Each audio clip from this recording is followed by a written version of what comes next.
기도하겠습니다. 사랑과 은혜가 많으신 아버지 하나님, 주님의 은혜에 감사와 찬양을 드립니다.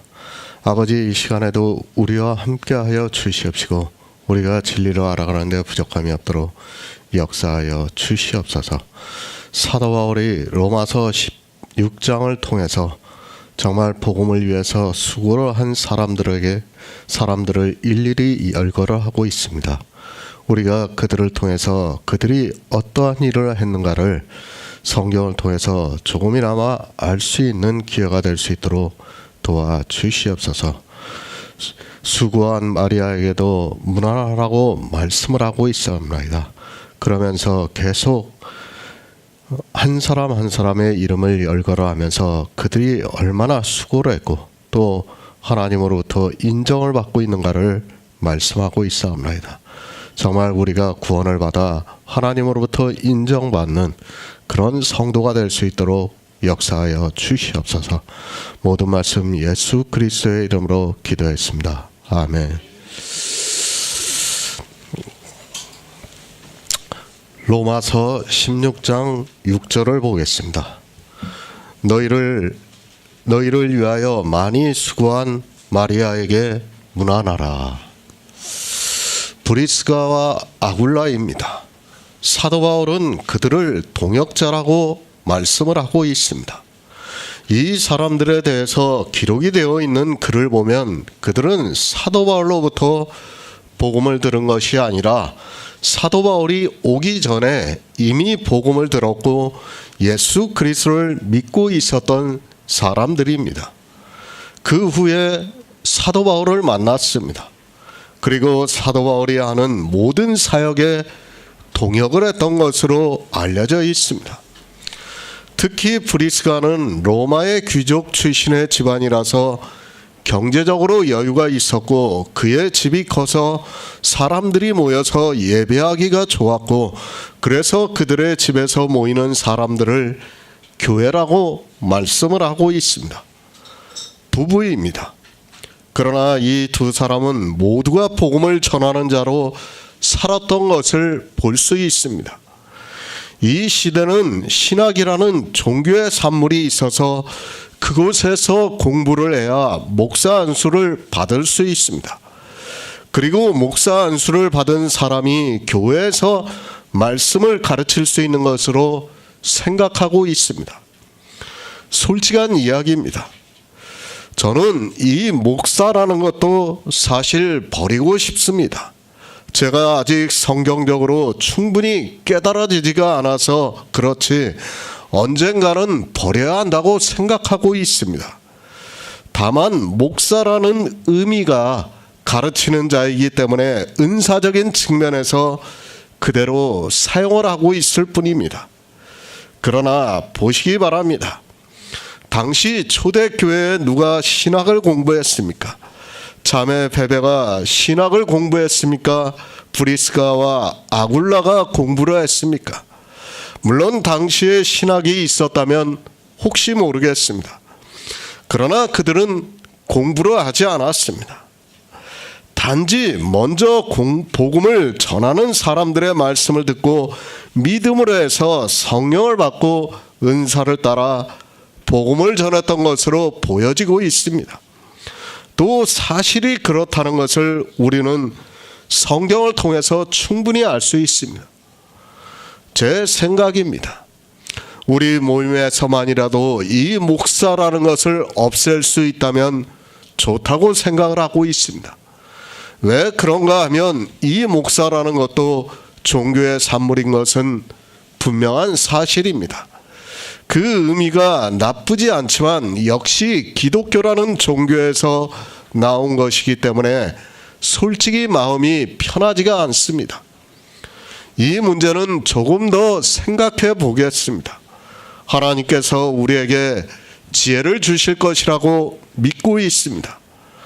저 역시도 늘 생각을 하고 있기 때문에 언젠가는 이 문제에 대해서 명확하게 결론을 내릴 수 있다고 생각을 하고 있습니다.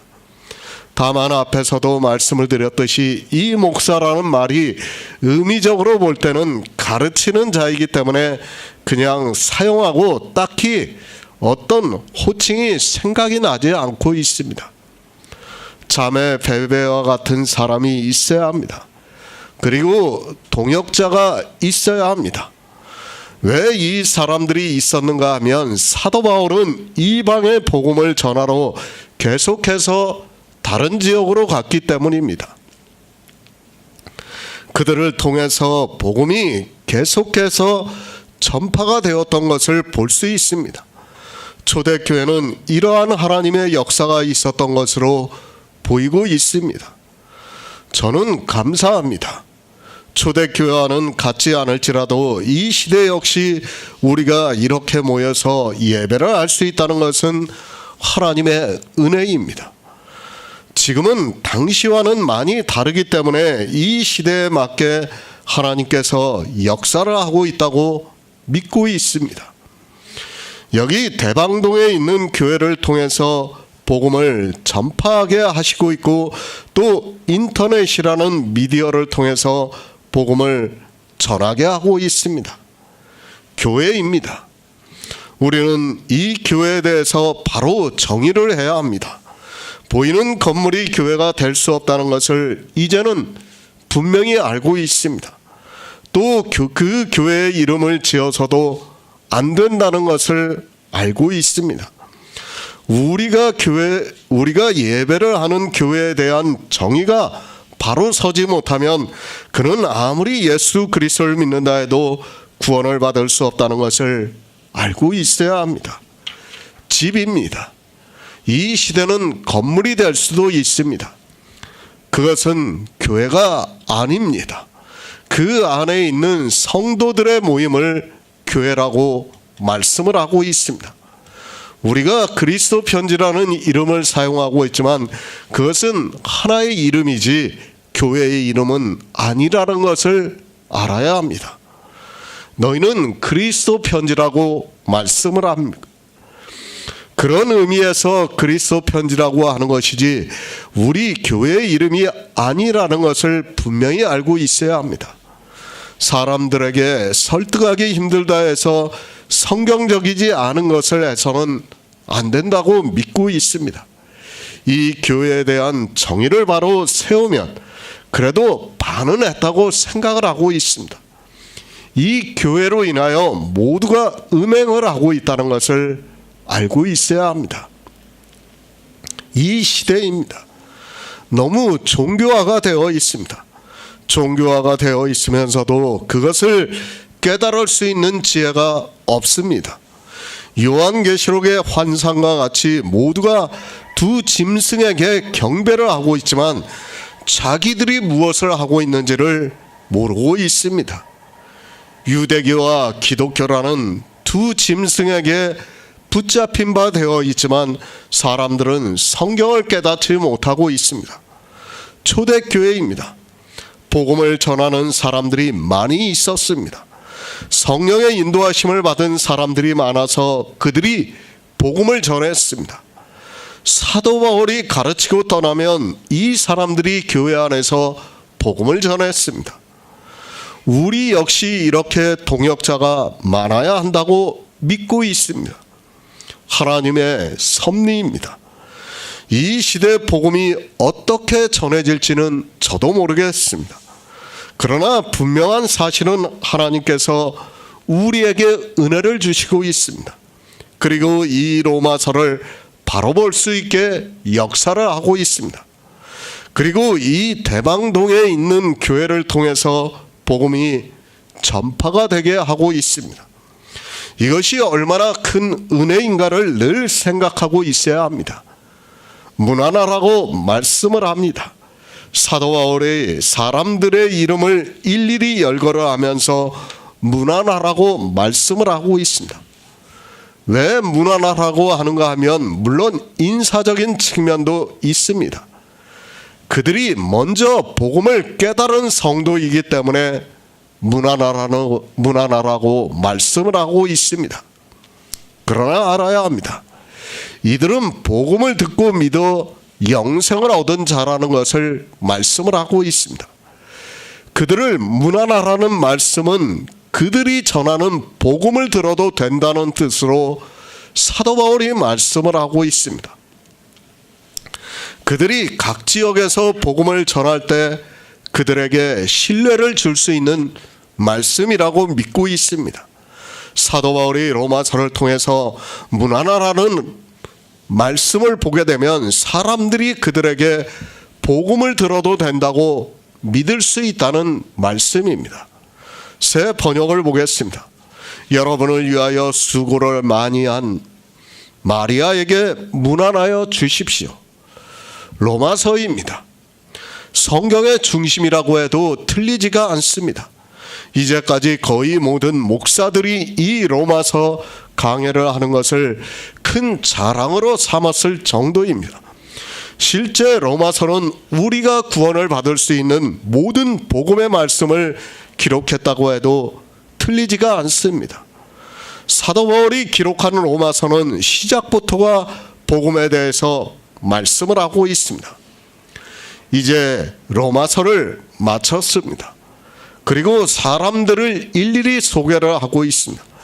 그런데 이 소개를 하는 말씀을 사람들이 많이 오해를 하고 있습니다. 사도 바울이 이방의 복음을 전하는 데에서 육체적으로 많은 도움을 준 것으로만 생각하고 있습니다. 그러나 알아야 합니다. 이 사람들은 동역자라는 것을 알아야 합니다. 실제 브리스가와 아굴라는 사도 바울이 복음을 전해서 예수 그리스도를 믿은 것이 아니라 이전에 복음을 듣고 믿었습니다. 그 후에 사도 바울이 이방의 복음을 전하러 와서 만난 후에 사도 바울과 함께 복음을 전하는 일에 있어서 동역을 한 것으로 알려져 있습니다. 성경입니다. 늘 말씀드리지만 우리에게 육적인 일을 말씀하고 있지 않습니다. 지금 로마서 16장도 그렇게 보아야 합니다. 그들이 복음을 위해서 어떠한 일을 했는가를 알아야 하는데 목사들이 그저 성경의 문자를 사람의 이성에 따라 보고 있습니다. 당시 복음을 전했던 사람들입니다. 그러나 사람들은 그렇게 보고 있지를 않습니다. 이 시대에 목사라는 직분이 있다 보니까 더욱 그렇게 생각하고 있습니다. 실제 로마서 16장에 기록이 되어 있는 사람들을 보시기 바랍니다. 어느 직분을 이야기하지 않고 거의 이름만 이야기하고 있는 것을 볼 수 있습니다. 이 시대입니다. 교회 안에 여러 가지 직분이 있습니다. 사실 이 직분에 대해서는 우리가 생각해 보아야 합니다. 앞에서 말씀을 드렸지만 저 역시도 목사라는 직분을 다시 생각을 하려 하고 있습니다. 로마서 16장에 기록이 되어 있는 사람들은 모두가 복음을 전했던 사람들이지만 그들에게 어떠한 직분의 호칭도 사용하지 않고 동역자라는 정도만 말씀을 하고 있습니다. 잠언 10장 16절을 보겠습니다. 구약성경 921쪽입니다. 잠언 10장 16절입니다. 의인의 수고는 생명에 이르고 악인의 소득은 죄에 이르느니라. 마리아입니다. 성경에는 6명의 마리아가 기록이 되어 있는 것으로 알고 있습니다. 그런 것은 우리가 일일이 알 필요가 없다고 생각하고 있습니다. 우리에게 중요한 것은 복음이지 그런 사람에 대해서 알 필요가 없다고 생각하고 있습니다. 그런데도 사람들은 마리아에 대해서 일일이 열거라 하면서 자기들이 알고 있는 성경적 지식을 자랑하고 있습니다. 로마서의 마리아입니다. 추정입니다.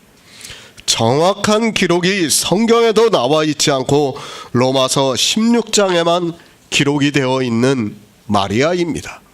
이름으로 보았을 때는 유대인으로 추정이 되고 로마로 이주를 한 사람으로 알려져 있습니다. 그 이상의 어떤 기록도 남아있지 않은 것으로 알고 있습니다. 사도 바울이 말씀합니다. 너희를 위하여 많이 수고한 마리아에게 문안하라고 말씀하고 있습니다. 제가 계속해서 말씀을 하고 있습니다. 로마서 16장에 기록이 되어 있는 사람들은 단순하게 사도 바울이 전도 여행을 하는 데 있어서 육적으로 도움을 주었던 사람들이 아니라는 것을 분명하게 알고 있어야 합니다. 우리는 성경을 바로 보아야 합니다. 앞에서 말씀을 드렸지만 불과 100여 년 전까지만 해도 여자가 목사 안수를 받는다는 것은 거의 불가능한 일이었습니다. 일부 교단에서는 목사 안수를 주었지만 거의 모든 교단에서는 여자를 안수하지 않았고 그들이 복음을 전한다는 것을 허락하지 않았습니다. 그러나 보시기 바랍니다. 로마서 16장에 벌써 3명의 여자가 기록이 되어 있습니다. 그들이 그저 지금 교회 안에 있는 집사들처럼 사도 바울을 도운 것이 아니라는 것을 알아야 합니다.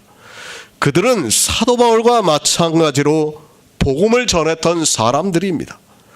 어떻게 복음을 전했는지는 자세하게 기록이 되어 있지 않지만 복음을 전했던 것은 분명한 사실입니다. 마리아입니다. 그녀가 어떤 수고를 했습니까? 사도 바울은 너희를 위하여 많이 수고한 마리아에게 문안하라고 말씀을 하고 있습니다. 마리아가 어떤 수고를 했는가를 알아야 합니다. 그저 이 시대 교회 안에 있는 집사들과 같이 수고를 했다는 말씀이 아닙니다. 이 시대 교회 안에 있는 집사입니다. 그들은 사실 영적인 일로 수고를 하고 있는 것이 아니라 자기들의 육체의 정욕을 위해서 수고를 하고 있습니다. 그런 수고는 악인의 소득이 되어 죄에 이르고 있지만 사람들은 교회 안에서 자기들이 하고 있는 일이 무엇인가를 전혀 모르고 있습니다. 의인의 수고입니다. 마리아는 의인으로서 수고를 했습니다. 그가 수고를 함으로 해서 생명에 이르렀다는 것을 말씀을 하고 있습니다.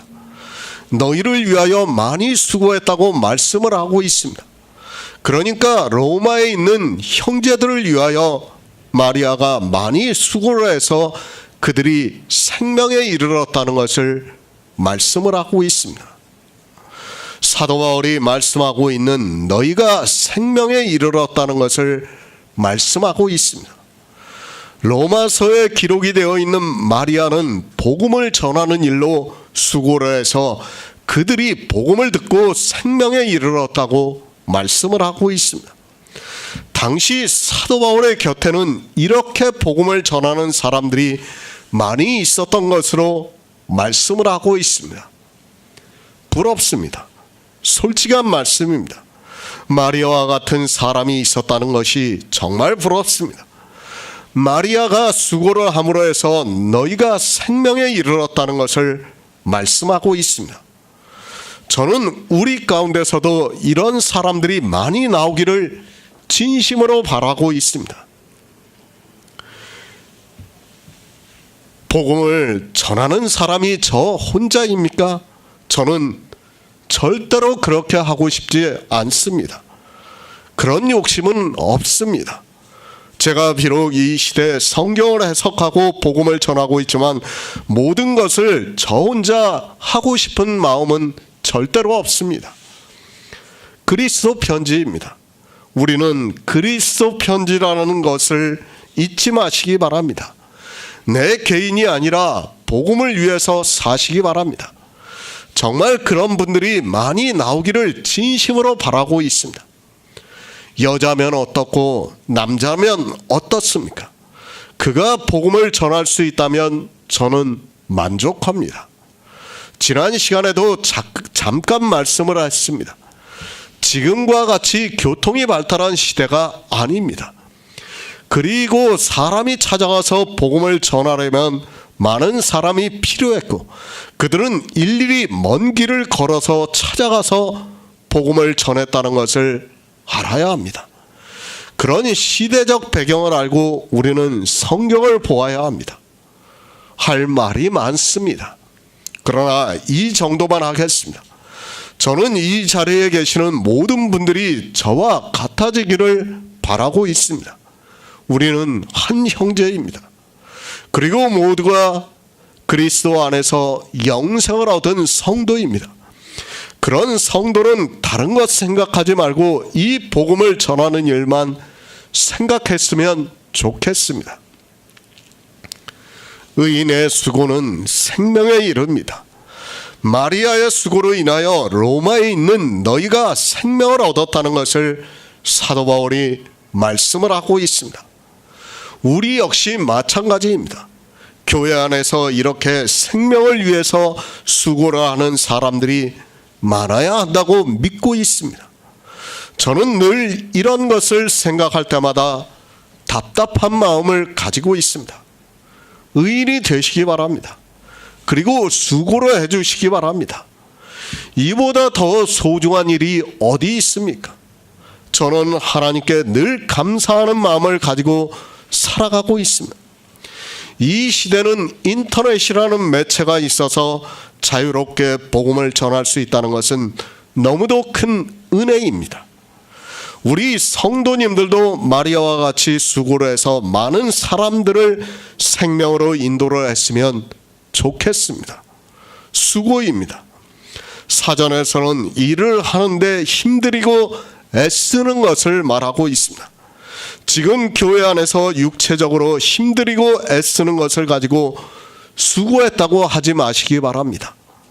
성경은 영의 일을 말씀하는 것이지 하나님을 믿는다고 하면서 하는 일을 수고라고 하지 않습니다. 그건 수고가 아니라 육신의 정욕이라는 것을 알아야 합니다. 우리 성도는 수고를 해야 합니다. 어떤 수고를 해야 하는가 하면 복음을 전하는 일에 있어서 수고를 해야 합니다. 복음을 전함으로 해서 한 사람이라도 그 복음을 듣고 믿음으로 영생을 얻었다면 그는 정말로 수고를 한 성도입니다. 천하보다 더 귀한 한 영혼을 구원한다는 것이 얼마나 어렵다는 것을 우리는 잘 알고 있습니다. 갈라디아서 4장 11절을 보겠습니다. 신약 성경 306쪽입니다. 갈라디아서 4장 11절입니다. 내가 너희를 위하여 수고한 것이 헛될까 두려워하노라. 사도 바울입니다. 그가 갈라디아에 있는 교회를 위해서 수고를 했다고 말씀을 하고 있습니다. 그런데 내가 너희를 위하여 수고한 것이 헛될까 두려워한다고 말씀을 하고 있습니다. 사도 바울이 어떤 수고를 했습니까?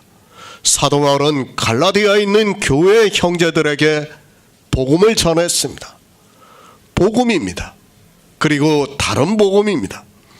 이 둘은 주님이 오실 때까지 서로 반복할 것이 분명합니다.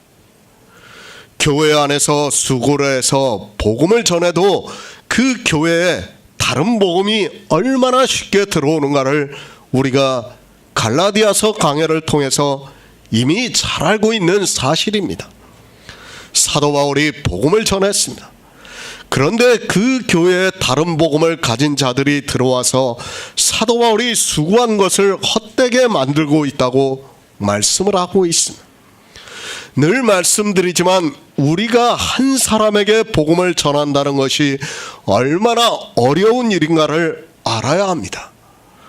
정말 한 사람이 복음을 듣고 예수 그리스도를 믿는다는 것은 보통 수고를 해서는 안 된다는 일이라는 것을 알아야 합니다.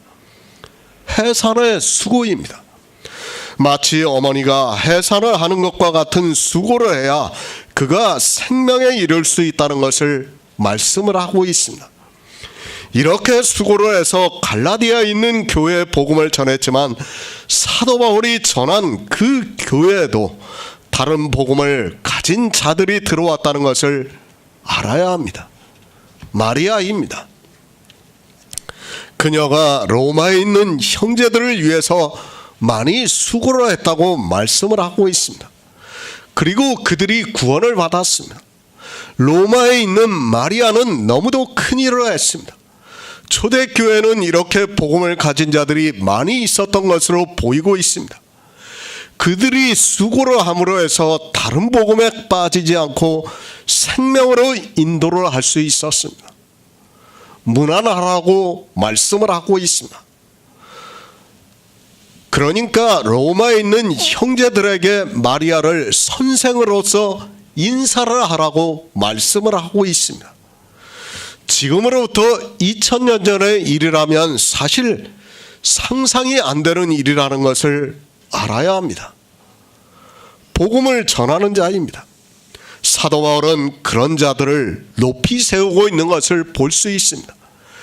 그녀에게 복음을 들었던 사람들 중에는 남자도 있었을 것이고 나이가 많은 사람도 있었을 것입니다. 그러나 사도 바울은 로마에 있는 형제들에게 마리아에게 문안하라고 말씀을 하고 있습니다. 마리아입니다. 그녀가 얼마나 큰 일을 했는가를 알 수 있습니다. 이 시대 교회 안에서 집사라고 하는 사람들이 하는 일을 말씀하는 것이 절대로 아니라는 것을 알아야 합니다. 그것은 도리어 율법을 지키는 악한 일입니다. 그녀는 복음을 전했고 그러므로 해서 생명을 얻는 사람들이 있었기 때문에 그녀에게 문안을 하라고 말씀을 하고 있습니다. 초대교회입니다. 가르치는 자입니다. 남자나 여자나 차별이 없었습니다. 그러나 기독교라는 종교는 거의 2000년 동안 차별을 두었습니다. 거의 모든 교회가 여자가 가르치는 것을 금지하면서 살아왔다는 것을 볼 수 있습니다. 이것이 다 종교의 산물입니다. 종교가 되어 있는 기독교가 성경을 문자적으로 보면서 나타난 산물이라고 보아야 합니다. 수고했습니다.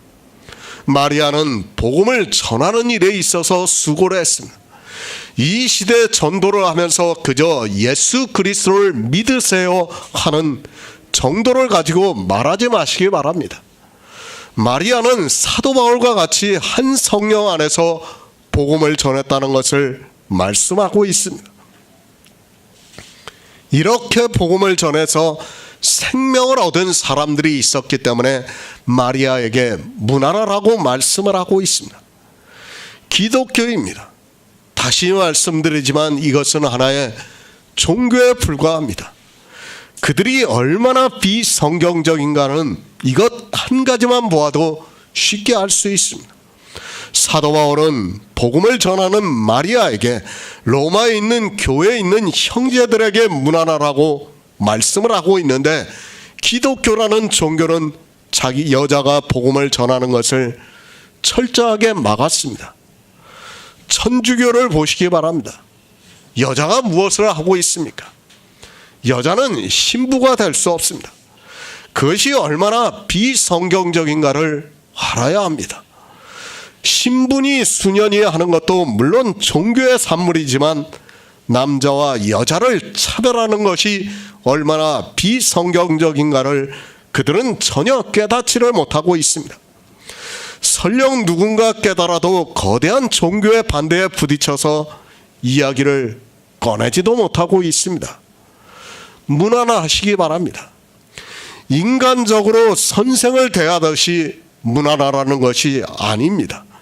그는 먼저 복음을 안 자로서 인사를 하라는 뜻입니다. 그러니까 마리아는 복음을 전할 수 있는 사람으로서 인사를 하라고 말씀을 하고 있습니다. 지금 이 시대 기독교는 조금 나아졌지만 그렇다고 해서 여자 목사들이 복음적이라는 것은 절대로 아니라는 것을 알아야 합니다. 참으로 이상하게도 여자가 목사가 되면 더 율법주의 성향이 강해지는 것을 볼 수 있습니다. 제가 이 시대 여자들의 목사를 설교를 가끔 들어봐요. 그럼 이상하게 성화주의가 강하고 율법주의가 더 강해요. 여자들이 그렇습니다. 왜 그런지 모르겠어요. 아마도 어떤 컴플렉스 같은 게 있지 않나 그런 생각이 있어요. 그래서 더욱더 율법주의에 빠지지 않나 그런 생각을 하고 있습니다. 배우라는 뜻입니다. 마리아에게 문안을 하라는 말씀은 마리아에게서 복음을 듣고 믿으면 영생을 얻을 수 있다는 말씀입니다. 마리아는 복음을 전한다는 것을 가르쳐주고 있는 말씀이며, 이 말씀 그대로 로마에 있는 사람들은 마리아로부터 복음을 들었을 것이라고 믿고 있습니다. 수고하시기 바랍니다. 무엇을 위해서 수고를 해야 합니까? 복음을 위해서 수고하시기 바랍니다. 이 일은 저 혼자서 할 수 있는 일이 아니라는 것을 알아야 합니다. 사도 바울의 곁에는 이런 사람들이 참 많이 있었습니다. 그래서 사도 바울이 로마서를 마치면서 일일이 소개를 하고 있습니다. 로마서 16장 7절을 보겠습니다. 나의 친척이요 나와 함께 갇혔던 안드로니고와 유니아에게 문안하라. 저희는 사도에게 유명히 여김을 받고 또한 나보다 먼저 그리스도 안에 있는 자라. 새 번역을 보겠습니다. 나의 친척이며 한때 나와 함께 갇혔던 안드로니고와 유니아에게 문안하여 주십시오. 그들은 사도들에게 좋은 평을 받고 나보다 먼저 그리스도를 믿은 사람들입니다. 내 친척이요. 사도 바울이 안드로니고와 유니아를 친척이라고 말씀을 하고 있습니다. 실제 가까운 친척일 수도 있고 아니면 베냐민 지파일 수도 있다는 것으로 추정이 되고 있습니다. 그 인물에 대해서 아는 것은 중요하지 않습니다. 여러 가지 설이 있습니다. 둘 다 남자라는 말도 있고 부부일 수도 있고 아니면 온우일 수도 있다고 전해지고 있습니다. 그런 것은 중요하지 않습니다. 사도 바울이 그런 것이 중요했다면 성경에 기록했을 것이 분명합니다. 그러나 사도 바울은 그 인물에 대해서는 자세하게 말씀하고 있지 않습니다. 인물입니까?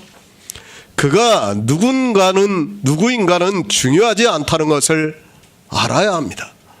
우리 인생은 믿음의 조상 아브라함이라 해도 그 역시 인생이 죽음으로 해서 썩어 없어졌다는 것을 알아야 합니다.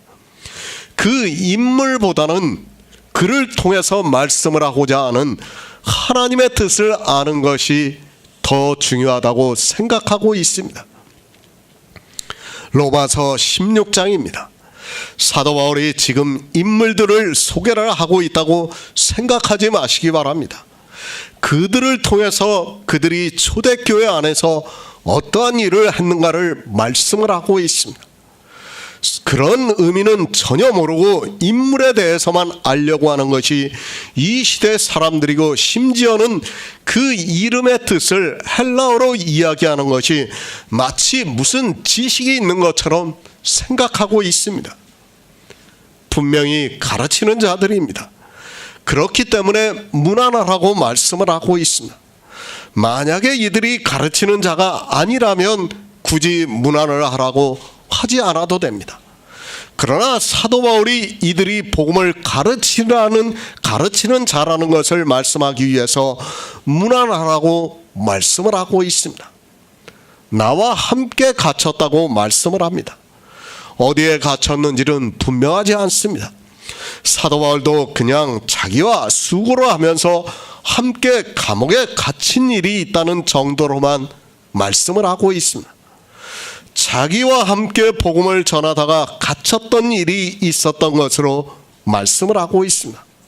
초대교회에서는 아주 흔하게 있었던 일이라는 것을 우리가 잘 알고 있는 사실입니다. 초대교회입니다. 사실 직분이 필요가 없는 때이기도 합니다. 그런데 어떻습니까? 저 역시도 목사 안수를 받기 전까지는 수도 없이 들었던 말이 있습니다. 제가 인터넷에다 글을 올리면 목사냐고 물어봅니다. 그리고 목사가 아니라고 하면 그들은 목사도 아닌데 왜 이런 일을 하느냐고 하면서 이상하게 생각을 합니다. 왜 그렇습니까? 이 시대는 너무 종교가 되어 있습니다.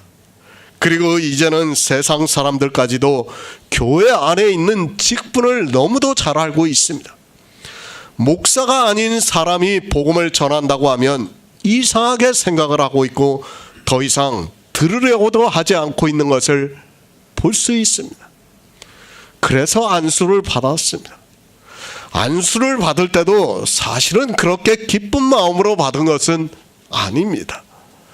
그러나 목사 안수를 받고 나서 복음을 전하니까 사람들이 대하는 것이 달라지기 시작했습니다.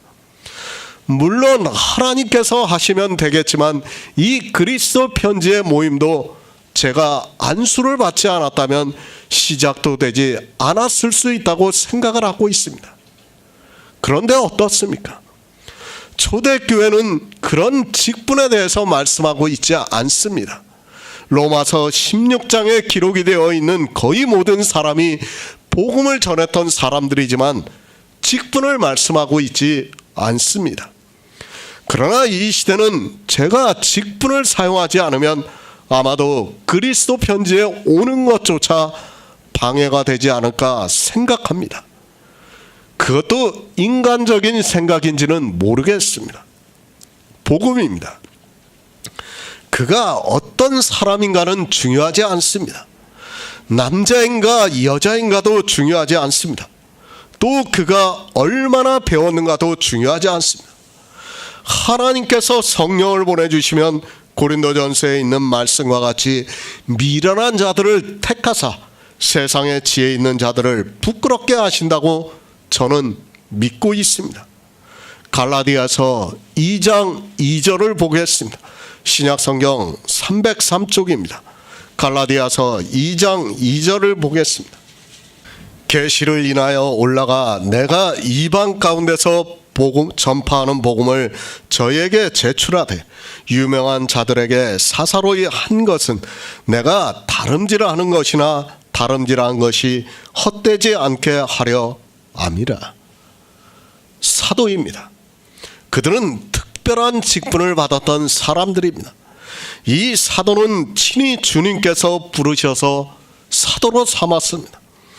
사도 바울을 제외하고는 모두가 주님과 함께 3년 반 동안 동고동락을 했던 사람들이며 주님으로부터 복음을 들었던 사람입니다. 그 직분이 얼마나 특별한가는 굳이 말씀을 안 드려도 잘 알고 있습니다. 요즘 신사도 운동이 일어나고 있습니다. 마치 새로운 사도가 있는 것으로 말을 하고 있는 사람들이 있습니다. 아니, 어느 사도의 계승자가 되는 것과 같이 말을 하고 있습니다. 성경을 보시기 바랍니다. 주님이 부르셔서 사도가 된 사람 외에는 어느 누구도 사도라고 부르지 않고 있습니다.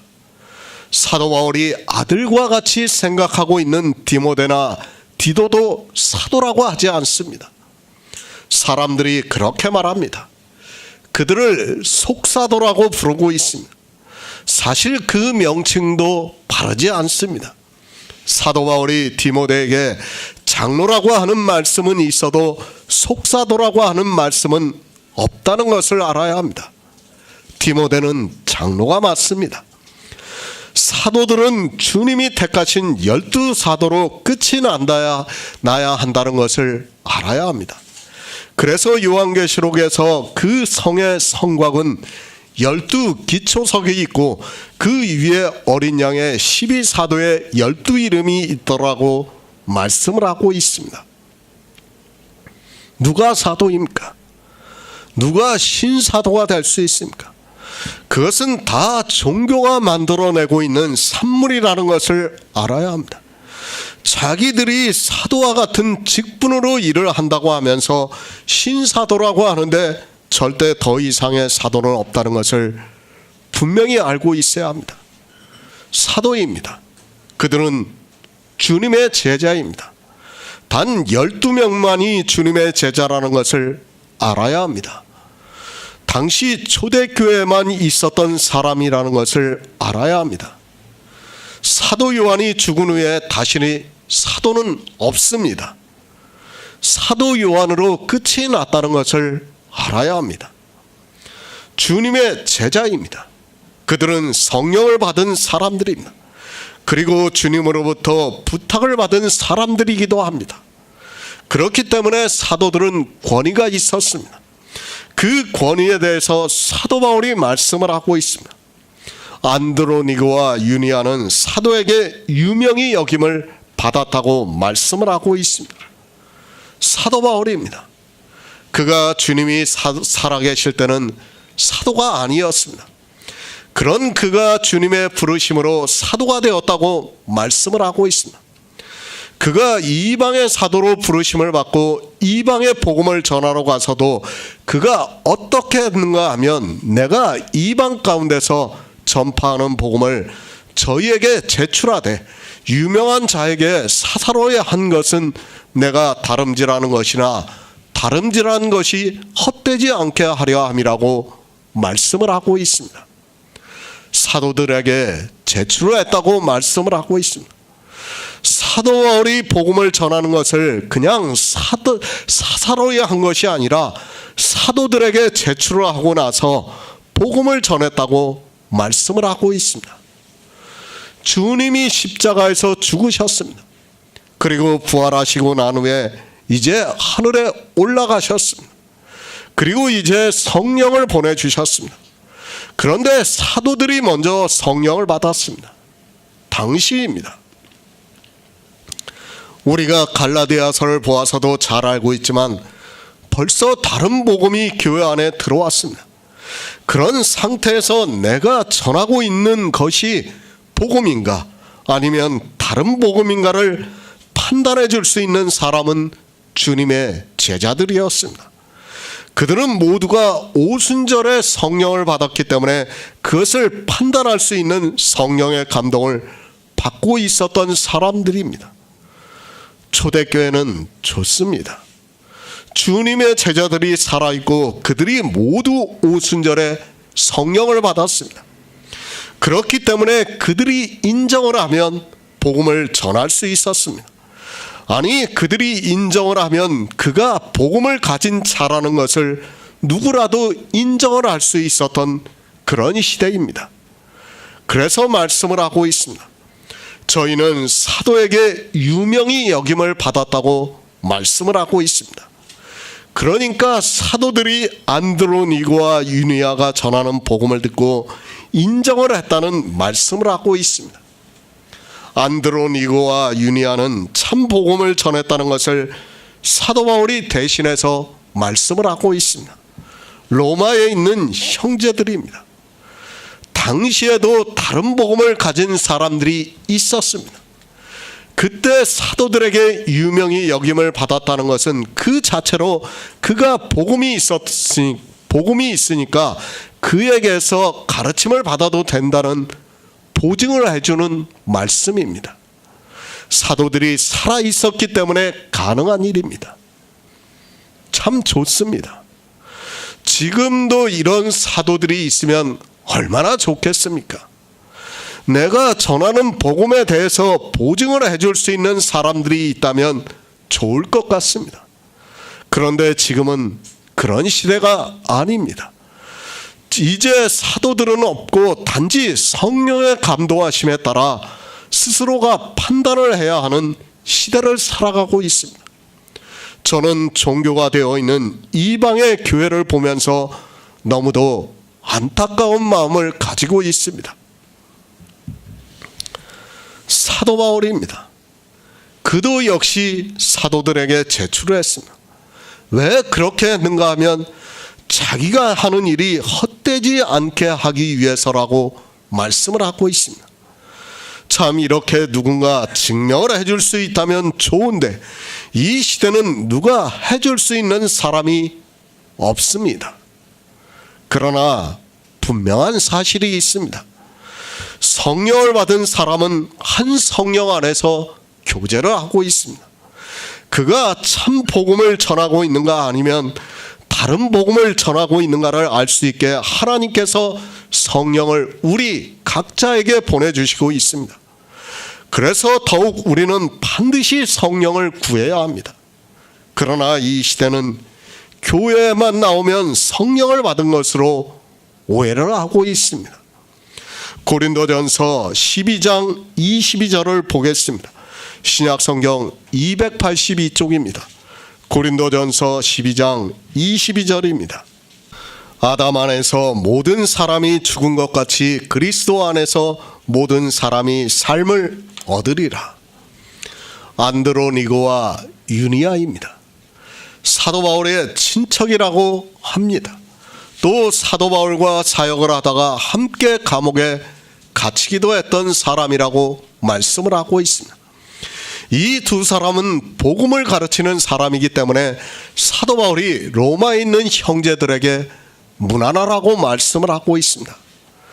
사도에게 유명히 여김을 받았습니다. 안드로니고와 유니아는 참 복음을 전했기 때문에 사도들로부터 인정을 받았다는 것을 사도 바울이 말씀을 해주고 있습니다. 그들이 어떻게 복음을 전했는가를 이 짧은 글에서 우리는 충분히 알 수 있습니다. 당시 초대교회는 이런 사람들이 많이 있었고 로마에 있는 형제들에게 일일이 소개를 하고 있습니다. 또한 나보다 먼저 그리스도 안에 있는 자라, 먼저 예수 그리스도를 믿었다는 것을 말씀을 하고 있습니다. 우리가 잘 알고 있습니다. 사도 바울은 철저하게 바리새인으로 살았습니다. 그래서 그리스도인을 잡으려고 다메섹으로 가던 중에 주님께서 그를 부르셔서 이방의 사도로 삼으셨습니다. 그 전에 이미 예루살렘 교회에 수많은 사람들이 믿었습니다. 그리고 예루살렘 교회가 박해를 받자 그들이 이방에 흩어져서 복음을 전파를 했습니다. 아마도 이 두 사람은 이미 예루살렘에서 사도들로부터 복음을 듣고 예수 그리스도를 믿었던 것으로 보여지고 있습니다. 단지 예수 그리스도의 복음을 듣고 믿기만 한 것이 아니라 그들은 로마에 가서 복음을 전했습니다. 그래서 사도 바울이 말씀합니다. 안드로니고와 유니아를 나보다 먼저 그리스도 안에 있는 자라고 말씀을 하고 있습니다. 그리스도 안에 있다고 하니까 이 시대 기독교인들이 자기들도 그리스도 안에 있는 것으로 오해를 해서는 절대로 안 된다는 것을 알아야 합니다. 아담 아닙니다. 그리고 그리스도 아닙니다. 우리 육체는 모두가 아담 안에 있습니다. 내가 예수 그리스도를 믿고 구원을 받았다 해도 역시 내 육체는 아담 안에 있다는 것을 알아야 합니다. 그래서 우리 육체는 죽으면 썩어 없어진다는 것을 말씀하고 있습니다. 우리 아담 안에 있는 육체는 그래서 죽었다고 말씀을 하고 있습니다. 그리스도 아닙니다. 삶을 얻으리라고 말씀을 하고 있습니다. 그리스도와 같은 생명이 우리 안에 있다는 것을 말씀하고 있습니다. 그러니까 안드로니고와 유니아는 예수 그리스도의 생명이 있다는 것을 말씀하고 있고 그 생명이 있는 성도는 삶을 얻으리라고 말씀을 하고 있습니다. 교회입니까? 그것을 그리스도 안에 있다고 하지 마시기 바랍니다. 성경은 절대로 그렇게 말씀하고 있지 않습니다. 반드시 살 수 있는 생명이 있는 성도만이 그리스도 안에 있다고 말씀을 하고 있습니다. 그러니까 안드로니고와 유니아는 구원을 받았다는 것을 말씀하고 있습니다. 사도 바울보다 먼저 구원을 받은 성도라는 것을 말씀하고 있습니다. 먼저 그리스도 안에 있는 자입니다. 그리고 사도 바울은 후에 부르심을 받았습니다. 사도의 직분이 얼마나 중요한가를 알아야 합니다. 또한 사도 바울은 비록 늦게 예수 그리스도를 믿어서 구원을 받았을지라도 주님께서 그를 이방의 사도로 부르셔서 많은 일을 하게 하셨습니다. 특히 이 로마서를 기록하게 하시면서 사도로서의 권위를 갖게 하셨습니다. 교회 안에 있는 것은 아무 의미가 없습니다. 우리는 반드시 예수 그리스도 안에 있어야 합니다. 그리스도 안에 있다는 말씀은 생명이 있다는 말씀이며 구원을 받았다는 말씀이기도 합니다. 그러나 이 시대는 그리스도 안에 있는 사람이 거의 없으면서도 자기들이 예수 그리스도를 믿고 있다고 말을 하고 있습니다. 구원입니다. 영생을 얻은 성도만이 그리스도 안에 있는 사람입니다.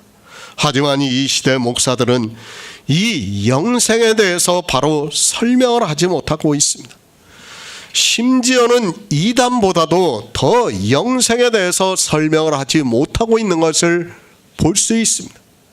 그러다 보니까 이단이 교회 안에 들어오면 무너지고 마는 것을 볼 수 있습니다.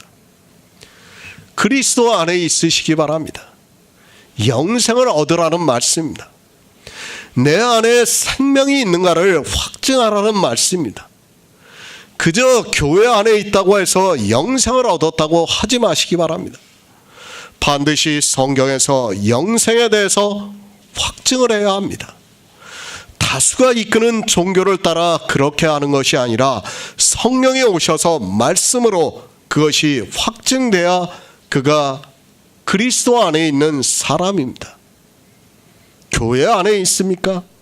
그러나 교회 안에는 그리스도 안에 있는 사람이 지극히 적다는 것을 알아야 합니다. 실제 이 시대 교회 안에 있는 사람들은 자기가 어떻게 사는지도 모르면서 그리스도 안에 있다고 말을 하고 있습니다. 자기가 어떻게 영생을 얻는지도 모르고 그리스도 안에 있다고 말을 하고 있습니다. 그리스도의 영입니다. 하나님의 영입니다. 그 영이 여러분에게 거하고 있지 않다면 그는 아무리 교회 안에서 주여 주여 하고 있을지라도 그리스도의 안에 있는 사람이 아니라는 것을 알아야 합니다. 다시 말씀드리지만 내 안에 생명이 없다면 그는 그리스도 안에 있는 사람이라고 말할 수 없습니다. 이 생명에 대해서 믿어지는 역사가 있어야 합니다. 성령이 내 안에 오심으로 해서 이 생명에 대해서 믿을 수 있게 역사를 하고 있다는 말씀입니다. 구원을 받았습니까? 이제까지 로마서 강해를 했습니다. 누가 그리스도 안에 있는 사람인가를 우리 성도들은 잘 알고 있습니다. 그저 막연하게 교회 안에 있다고 해서 그리스도 안에 있다고 하는 것이 아니라 성경에서 복음을 듣고 믿음으로 해서 내 안에 그리스도의 생명이 있어서 주님이 오시는 날에 부활을 하는 그가 그리스도 안에 있는 사람입니다. 로마서 16장 8절을 보겠습니다. 또 주 안에서 내 사랑하는 암블리아에게 문안하라. 새 번역을 보겠습니다. 주님 안에 있는 나의 사랑하는 암블리아에게 문안하여 주십시오. 주님 안에 있는 나의 사랑하는 암블리아에게 문안하라고 말씀을 하고 있습니다. 로마서 16장에 기록이 되어 있는 거의 모든 사람은 복음을 가르치는 자였다는 것을 말씀을 하고 있습니다. 단순하게 문안하라는 것이 아니라 이들이 복음을 가르쳤던 자였기 때문에 문안하라고 말씀을 하고 있습니다. 암블리아, 노예라고 알려져 있습니다. 사도 바울이 내 사랑하는 암블리아에게 문안하라고 말씀하고 있습니다. 비록 노예의 신분이었지만 암블리아는 성경을 가르칠 정도로 지식이 있었던 것으로 보이고 있습니다. 사실 상식적으로는 있을 수 없는 일이라는 것을 알아야 합니다. 노예입니다. 우리나라 조선시대만 해도 그렇습니다. 종이 누구를 가르친다는 것은 있을 수 없는 일입니다. 조선시대 종보다도 더 낮은 계층이 로마에 있는 노예 신분이었다는 것을 알아야 합니다. 물론 그들이 전쟁의 포로가 되어서 노예가 되었던 사람들이 많이 있었고 그들은 충분히 지적인 능력이 있을 수도 있습니다. 당시 사회입니다. 로마의 시민이라는 계층이 있었습니다. 사실 로마의 시민만 되어도 모든 신분이 보장이 되는 삶을 살았던 것으로 알려지고 있습니다.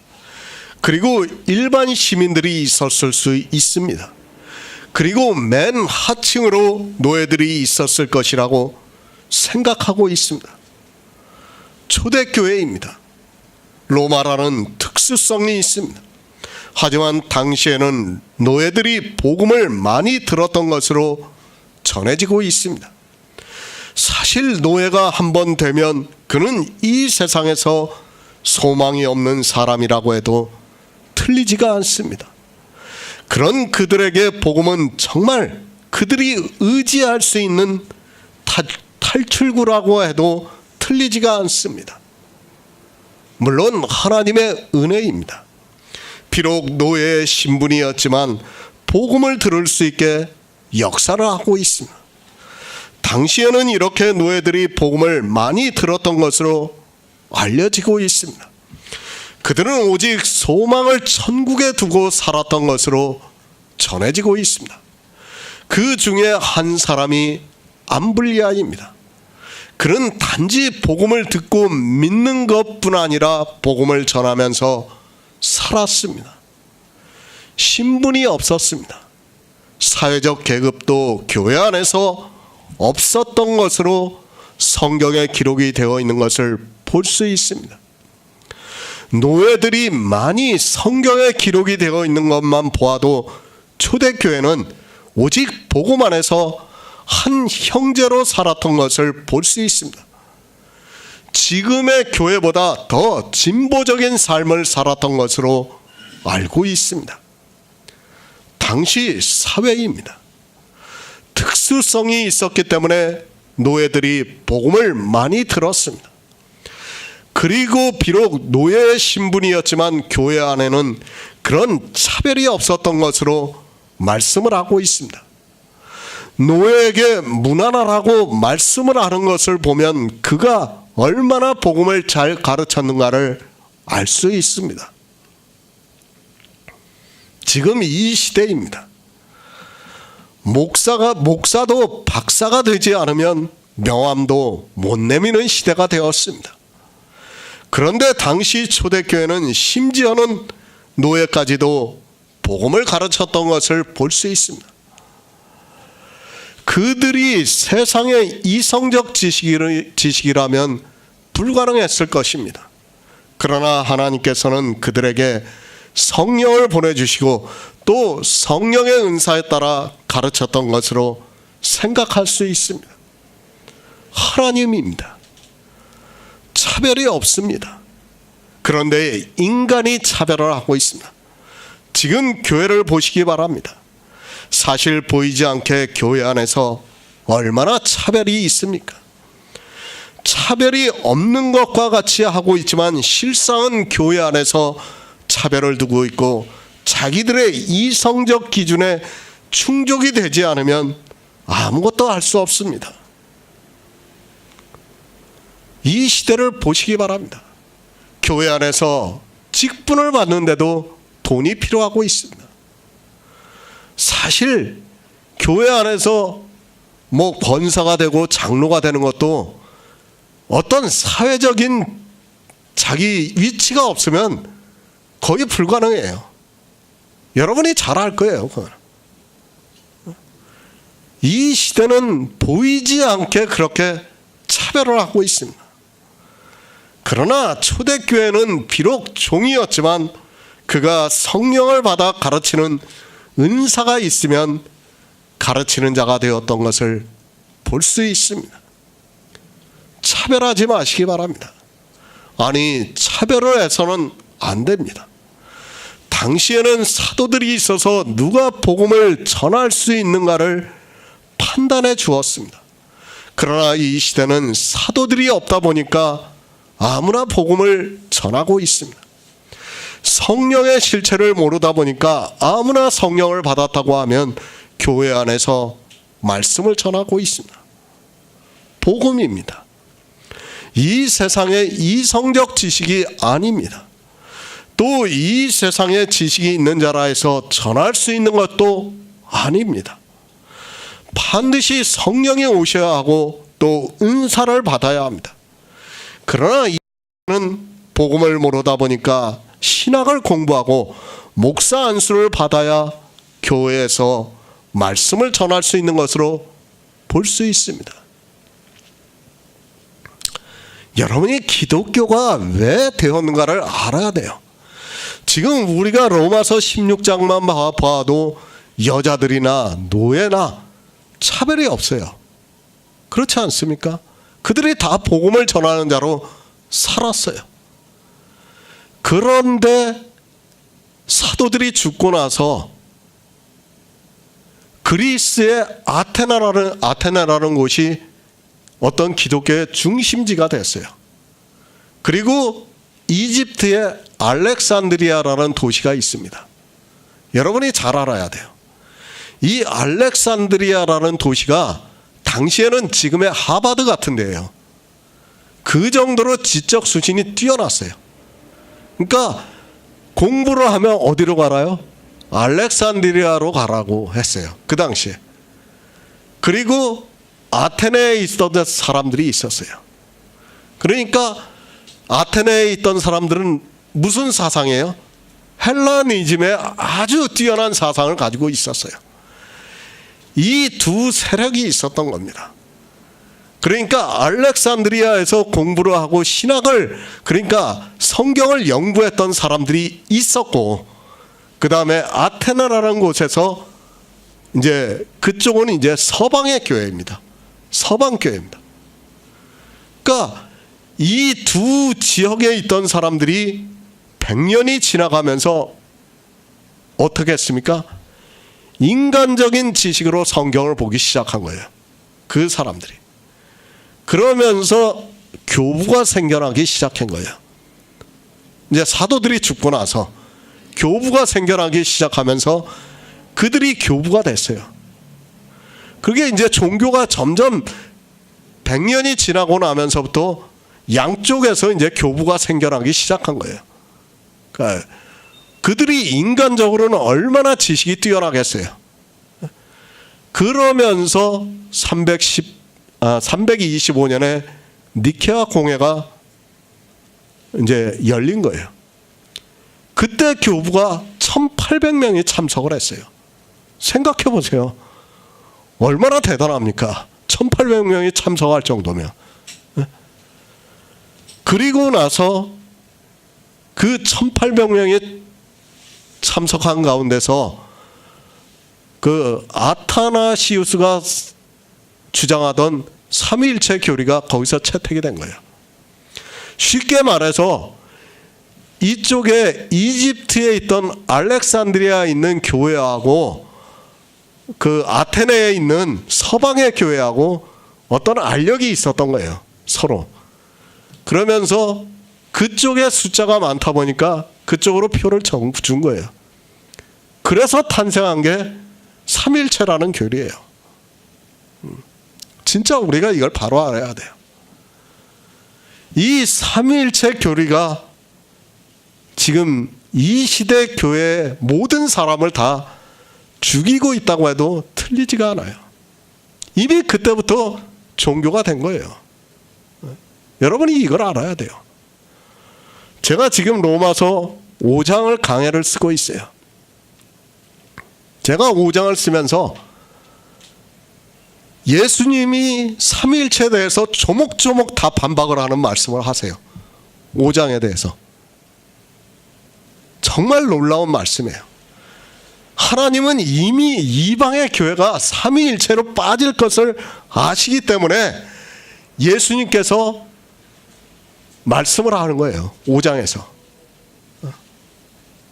뭐냐? 하나님과 내가 하나라는 것을 계속해서 말씀해요. 거기에 성령에 대해서는 한 말씀도 안 해요. 만약 성령이 하나님이라고 그러면 예수님은 잘못 말씀한 거예요. 아니, 사도 요한은 요한복음 5장을 잘못 기록한 거예요.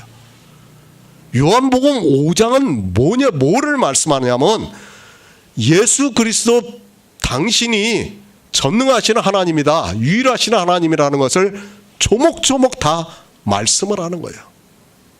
그걸 말씀하는 게 요한복음 5장이에요. 그런데 이 시대 삼위일체를 믿고 있습니다. 이제 나중에 요게 로마서 강해는 이제 오늘 마치면 2번 남았습니다. 2번 끝나고 나면 이제 요한복음으로 들어가니까 그때 우리가 그거는 이제 자세하게 또 알아가도록 하겠습니다. 로마서 16장 9절을 보겠습니다. 그리스도 안에서 우리의 동역자인 우르바노와 나의 사랑하는 수다구에게 문안하라. 새 번역을 보겠습니다. 그리스도 안에서 우리의 동역자인 우르바노와 나의 사랑하는 수다구에게 문안하여 주십시오. 그리스도 안입니다. 예수 그리스도 안에 있다는 말씀은 영생을 얻었다는 말씀입니다. 사도 바울이 그리스도 안에서라고 말을 할 때는 동역자인 우르바노와 수다구가 영생을 얻었다는 말씀을 하고 있는 것입니다. 누군지는 모릅니다. 그런데도 사도 바울이 이 두 사람을 말씀하면서 그리스도 안에서 우리의 동역자인 우르바노와 나의 사랑하는 수다구에게 문안하라고 말씀을 하고 있습니다. 이 두 사람이 어떤 위치에 있었던 사람인가는 이 말씀으로 충분히 알 수 있다고 생각하고 있습니다. 성경에 이름이 기록이 되어 있습니다. 실명이 기록이 되어 있는 사람들은 다 구원을 받은 사람들입니다. 로마서 16장에서 이름이 기록이 되어 있는 사람은 단지 구원을 받은 사람이 아니라 사도 바울이 이제까지 로마서를 통해서 말씀을 하고 있는 복음을 다 깨닫고 그것을 전할 수 있는 사람이라는 것을 알아야 합니다. 다시 말씀드립니다. 우리도 복음 안에서 교제를 하고 있습니다. 정말 이런 사람들이 많이 나와야 한다고 믿고 있습니다. 그들이 얼마나 복음 안에서 헌신을 하고 수고를 했는가를 알아야 합니다.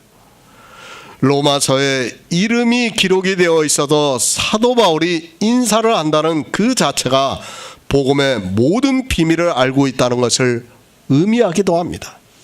로마에 있는 교회입니다. 복음을 전하는 사람들이 많이 있었습니다. 그들이 정말 자기 생명을 아까워하지 않고 복음을 전했습니다. 그리고 순교자들이 많이 나왔습니다. 그들이 이 복음의 비밀을 알고 있었고 그것을 그대로 전할 수 있기 때문에 사도 바울이 그들에 대해서 일일이 열거를 하면서 인사를 하고 있는 것을 볼 수 있습니다. 다시 말씀드립니다. 우리도 이런 사람이 많아야 합니다. 물론 이 시대에 우리도 각자의 직분을 맡은 대로 수고를 하고 있습니다. 그 일이 있기 때문에 그 수고를 통해서 복음이 전파가 되고 있다고 믿고 있습니다. 그렇게 되기 위해서는 우리 성도님들이 더욱더 복음을 알기를 사모해야 한다고 믿고 있습니다. 동역자가 되시기 바랍니다. 저는 여기에 계시는 모든 분들이 동역자가 되기를 진심으로 바라고 있습니다. 그것은 정말 변함이 없는 제 마음입니다. 이 시대 우리 대방동에 있는 교회에서 교제를 하고 있는 성도님들을 통해서 초대교회와 같은 놀라운 하나님의 역사가 있었으면 좋겠습니다. 로마서 16장 10절을 보겠습니다. 그리스도 안에서 인정함을 받은 아벨레에게 문안하라. 아리스토블로의 권속에게 문안하라. 새 번역을 보겠습니다.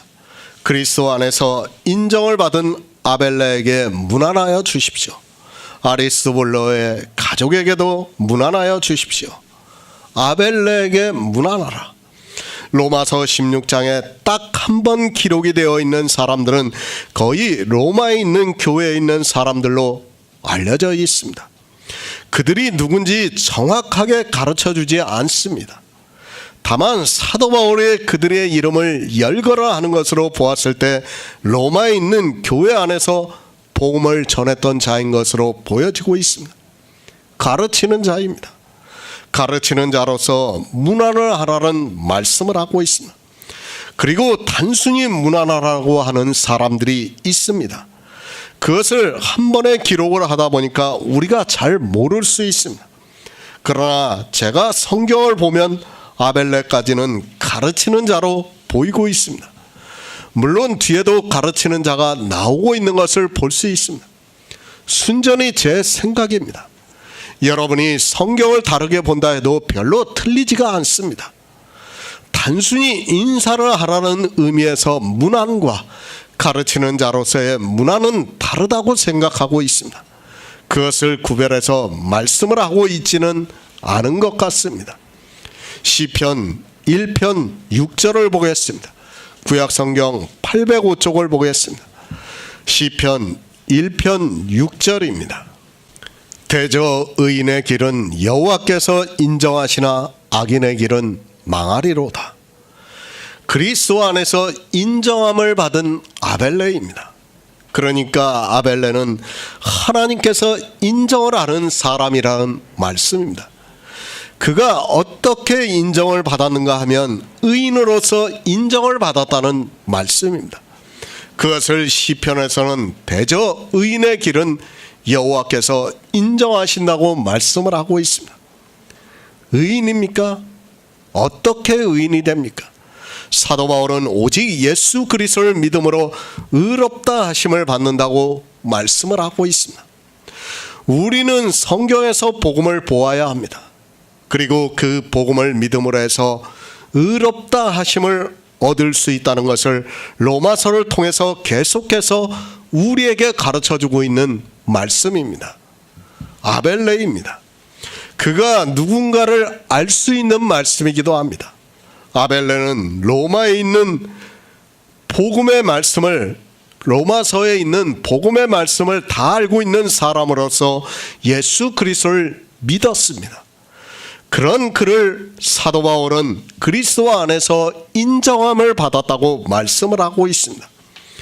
그러니까 의롭다 하심을 받은 성도라는 것을 말씀을 하고 있습니다. 인정함을 받아야 합니다. 왜 이 말씀을 하고 있습니까? 우리 역시 아벨레와 같이 인정함을 받으라고 말씀을 하고 있습니다. 그리스도 안에서 인정함을 받는 것이 누군가 하면 의인이라고 말씀을 하고 있습니다. 어떻게 그리스도 안에서 인정함을 받아야 하는 줄을 이 시대는 잘 모르고 있습니다. 의인의 길을 인정하십니다. 그 의인이 어떻게 의인이 될 수가 있는가 하면 예수 그리스도를 믿음으로 의롭다 하심을 얻었다고 말씀을 하고 있습니다. 이렇게 성경에서 말씀을 풀어가야 하는데 이 시대는 아벨레가 어떻게 인정함을 받았는지 모르고 그저 막연하게 자기들이 인정함을 받았다고 말을 하고 있습니다. 아벨레가 그리스도 안에서 인정함을 받았습니다. 그럼 반드시 그것을 성경적으로 증명을 해야 합니다. 그런데 이 시대는 막연하게 자기들이 인정함을 받았다고 말을 하고 있습니다. 성도는 성경에서 복음을 보고 그것을 성령의 감동을 받아 내 안에서 믿음으로 역사를 해야 한다는 것을 잊어서는 안 됩니다. 예수 그리스도입니다.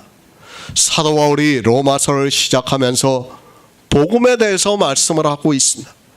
그리고 예수 그리스도에 대해서 말씀을 하면서 성결의 영으로는 죽은 자 가운데서 부활하여 능력으로 하나님의 아들로 인정되셨으니 곧 우리 주 예수 그리스도시라고 말씀을 하고 있습니다.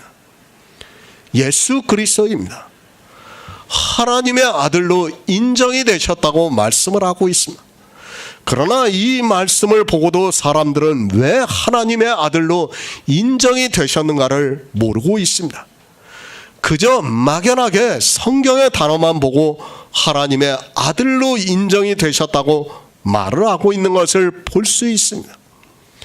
로마서를 시작하면서 이 말씀을 왜 하고 있습니까?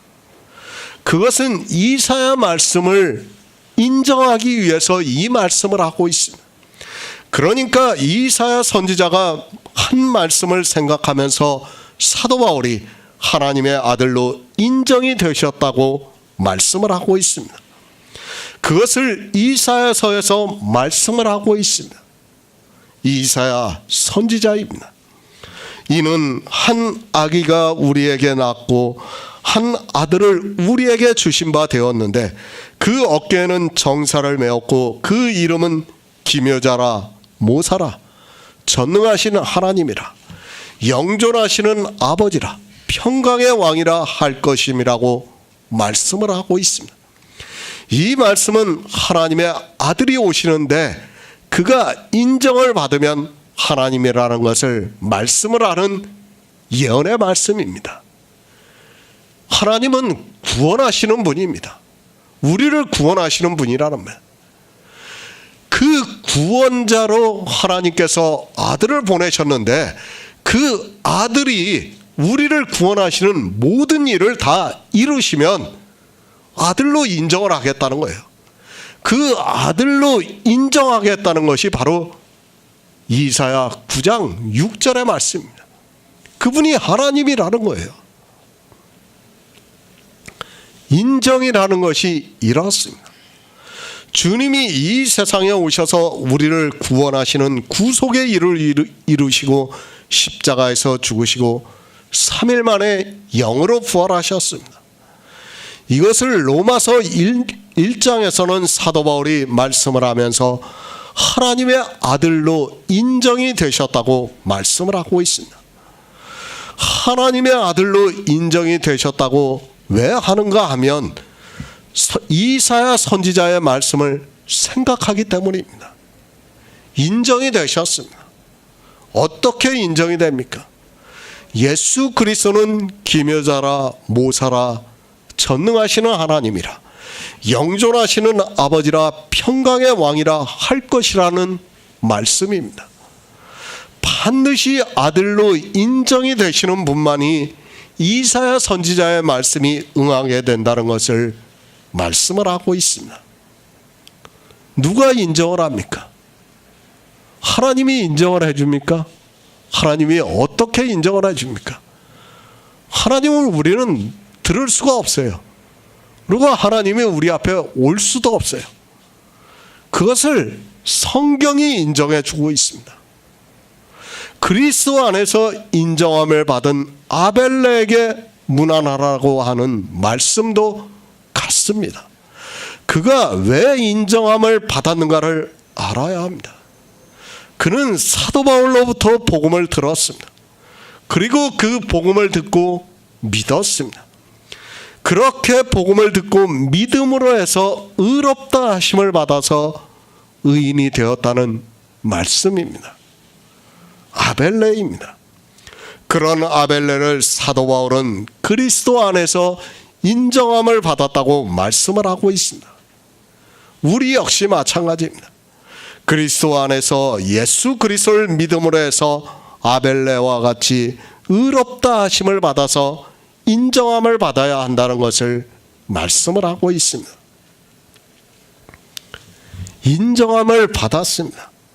그렇게 인정함을 받은 아벨레에게 로마에 있는 형제들이 문안을 하라고 말씀을 하고 있습니다. 사도 바울이 의롭다 하심을 받은 성도를 어떻게 생각하고 있는가를 알 수 있는 말씀입니다. 사도 바울뿐 아니라 하나님께서도 우리 성도들을 귀하게 보시기 때문에 사도 바울을 통해서 로마에 있는 형제들에게 문안을 하고 말씀을 하고 있습니다. 고린도후서 10장 18절을 보겠습니다. 신약성경 296쪽입니다. 고린도후서 10장 18절입니다. 옳다 인정함을 받는 자는 자기를 칭찬하는 자가 아니요 오직 주께서 칭찬하시는 자니라. 아벨레입니다. 사도 바울은 그를 그리스도 안에서 인정함을 받았다고 말씀을 하고 있습니다. 그가 어떻게 예수 그리스도를 믿었는가를 쉽게 알 수 있습니다. 아무리 사도 바울이지만 이런 말씀을 쉽게 할 수 없습니다.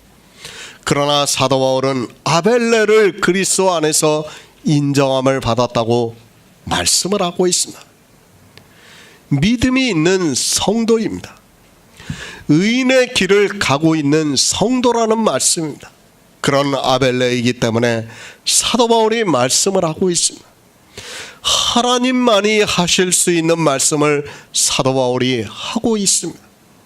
그것은 아벨레가 예수 그리스도를 어떻게 믿었는가를 알 수 있는 말씀이기도 합니다. 믿음이 있는 성도입니다.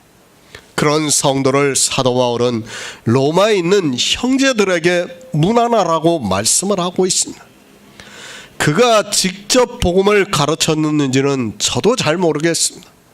그러나 그가 믿음에 든든히 서 있다는 그 자체만으로도, 아니 그가 어떠한 믿음을 가졌다는 것을 사도 바울이 알기 때문에 로마에 있는 형제들에게 문안하라고 말씀을 하고 있습니다. 아벨레는 분명히 의인입니다. 어떻게 의인이 되었는가 하면 예수 그리스도를 믿음으로 의롭다 하심을 얻은 의인이라는 말씀입니다. 사도 바울이 그의 믿음을 굉장히 높이 산 것 같습니다.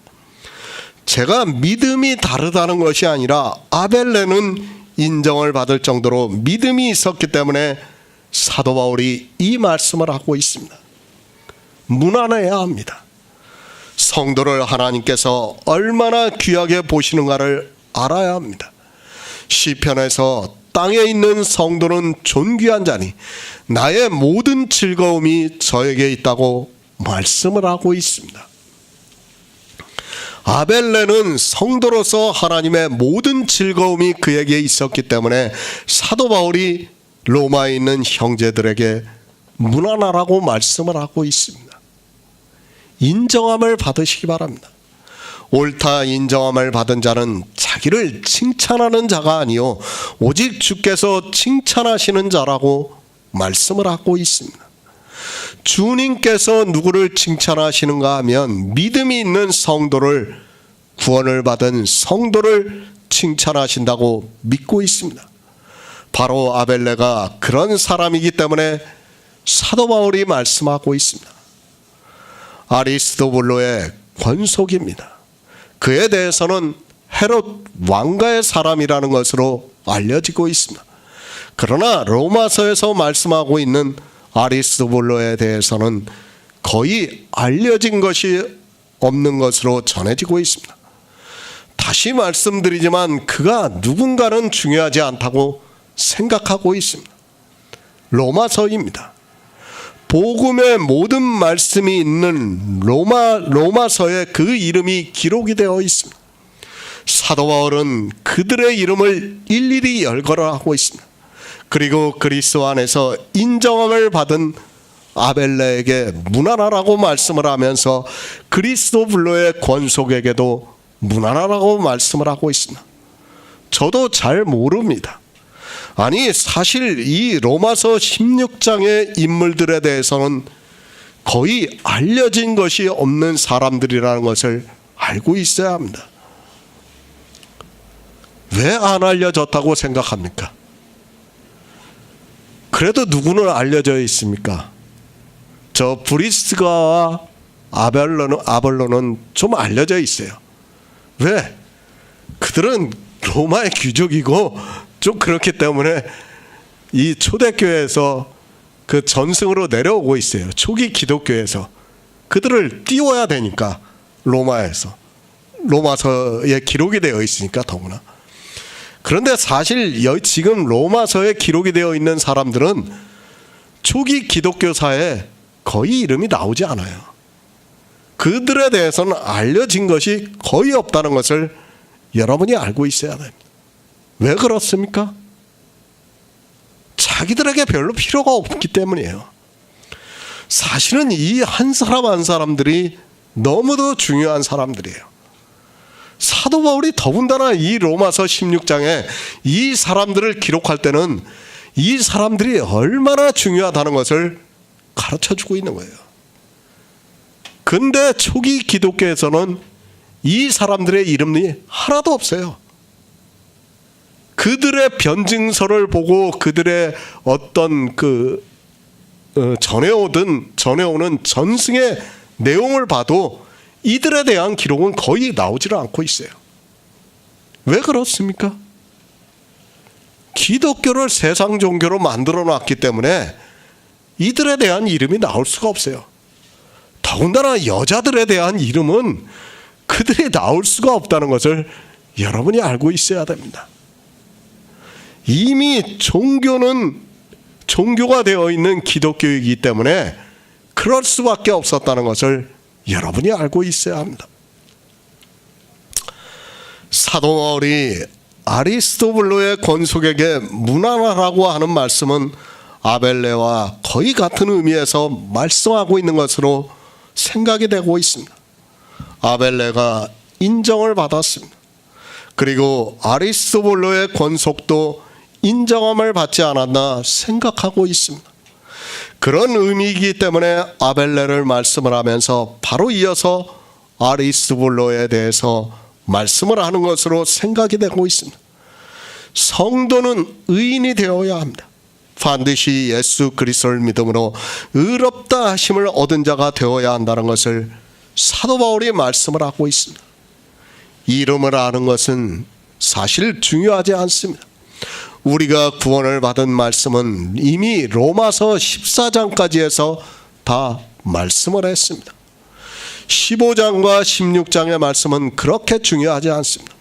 그러나 사도 바울은 우리에게 이 말씀을 보게 하고 있습니다. 중요하지는 않지만 이 사람들을 왜 기록이 되어 있는가를 알면 좋다고 생각합니다. 초기 기독교 사람들은 이 사람들에게 대해서 외면을 했어요. 그러나 사도 바울은 로마서 16장에 이 사람들을 기록했다는 것을 여러분이 알고 있어야 됩니다. 로마서 16장 11절을 보겠습니다. 내 친척 헤로디온에게 문안하라. 나기스의 권속 중 주 안에 있는 자들에게 문안하라. 새 번역을 보겠습니다. 나의 친척인 헤로디온에게 문안하여 주십시오. 주님 안에 있는 나기스의 가족에게 문안하여 주십시오. 내 친척 헤로디온입니다. 그가 사도 바울의 가까운 친척이었는지는 정확하지 않습니다. 그리고 그에 대해서는 여러 가지 전승이 내려오고 있는 것을 볼 수 있습니다. 그러나 정확한 근거가 없는 것으로 생각이 되고 있습니다. 우리는 가능한 성경적 근거를 말씀을 해야 합니다. 주의하시기 바랍니다. 그것이 아무리 우리에게 좋은 말이 된다고 해도 명확하지 않은 말은 하지 않는 것이 좋습니다. 아니, 성경에 없는 말을 한다는 것 자체가 사실은 잘못된 일이라는 것을 알아야 합니다. 전승에 그가 순교를 했다고 하는데 충분히 그럴 수 있습니다. 그러나 그 순교 시기가 로마서의 기록 연대와 맞지 않는 것을 볼 수 있습니다. 가능한 성경을 보시기 바랍니다. 그리고 참고로 하는 책은 참고만 하시기 바랍니다. 저도 몇 가지 책을 참고로 하고 있습니다. 그러나 그것은 순전히 참고만 하고 있습니다. 성경과 일치가 되지 않으면 가능한 말을 하지 않으려고 하고 있습니다.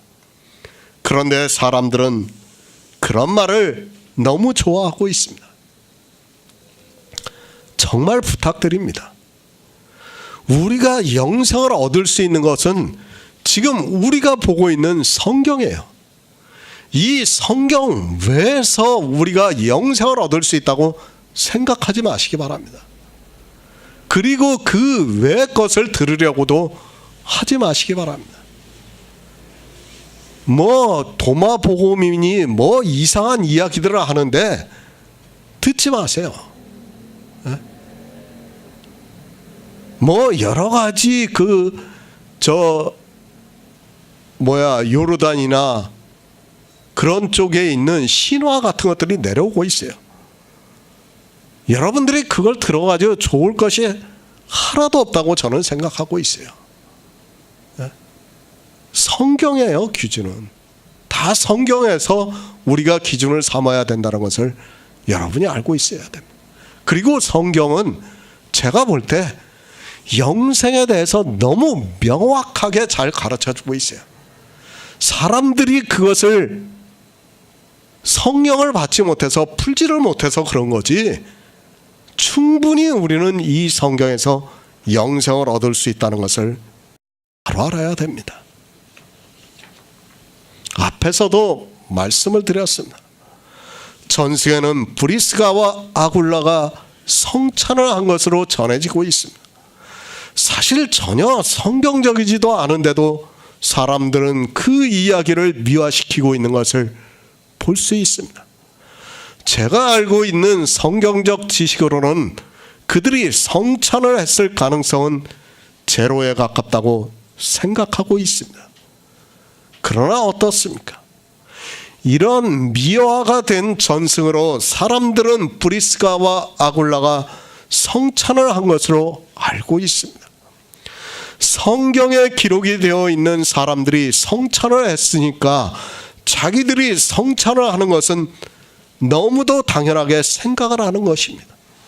그러나 그것은 하나의 전승이라는 것을 분명히 알고 있어야 합니다. 헤로디온도 마치 순교를 한 것으로 기록이 되어 있습니다. 사실 초대교회를 생각하면 그가 순교를 했을 가능성이 아주 큽니다. 아주 짧게 기록이 되어 있어요. 이런 것도 전승에. 그러나 성경에서 말씀하고 있지 않은 것을 우리가 주장할 수 없다는 것을 알아야 합니다. 그러나 사람들은 그런 전승으로 기록이 되어 있는 글을 마치 진실인 것과 같이 믿고 있는 것을 볼 수 있습니다. 사도 바울의 친척입니다. 11절은 10절부터 연결이 되어 있는 말씀이라고 저는 생각하고 있습니다. 이 사람들은 다 그리스도 안에서 인정함을 받은 사람이라고 생각을 하고 있습니다. 성도로서 사도 바울은 충분히 그들이 문안을 받을 수 있다는 것을 말씀하고 있습니다. 나기스의 권속 중에 주 안에 있는 자들에게 문안하라고 말씀하고 있습니다. 사도 바울은 10절부터 같은 말씀을 하고 있습니다. 그러면서 나기스의 권속 중에서 주 안에 있는 자들에게 문안을 하라고 말씀을 하고 있습니다. 그들 역시 그리스도 안에서 인정함을 받은, 믿음으로 의롭다 하심을 받은 사람이라고 저는 믿고 있습니다.